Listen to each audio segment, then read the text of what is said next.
बिस्मिल्लाहिर्रहमानिर्रहीम। अस्सलाम वालेकुम।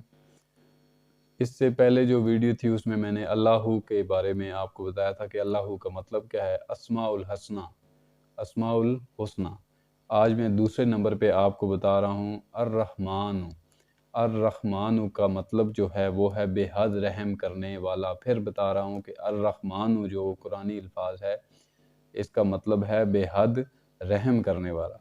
तो इसके फ़ज़ाइल क्या हैं, चलते हैं आपको बताते हैं। जो शख्स रोज़ाना हर नमाज के बाद 100 मरतबा या रहमानु पढ़ेगा, जो शख्स रोज़ाना हर नमाज के बाद 100 मरतबा या रहमानु पढ़ेगा, इसके दिल से इंशाअल्लाह हर किस्म की सख्ती और गफलत दूर हो जाएगी।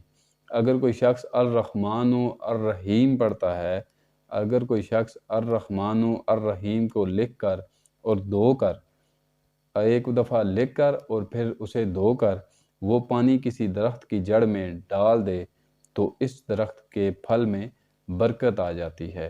फिर बताता हूँ कि अगर कोई शख्स अर्रहमानु अर्रहीम को लिख कर और फिर इसे धोकर वो पानी किसी दरख्त में डाल दे, दरख्त की जड़ में डाल दे, तो इस दरख्त के फल में बरकत आ जाती है। इसी तरह तालिब व मतलूब का नाम माँ वालदा के लिख कर बांधे तो मतलूब इसकी मोहब्बत में सरगर्दां हो जाए, और अगर किसी को घोल कर पिलाए तो इसके दिल में कातिब की मोहब्बत हो, बशर्तिया मोहब्बत जायज़ हो।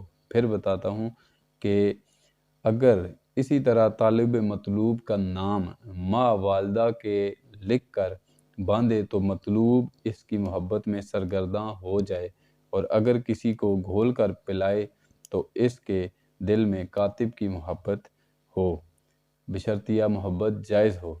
तो ये था आज का अर्रहमानु जो कुरानी अल्फाज है, इसका मतलब और इसके फ़ज़ाइल।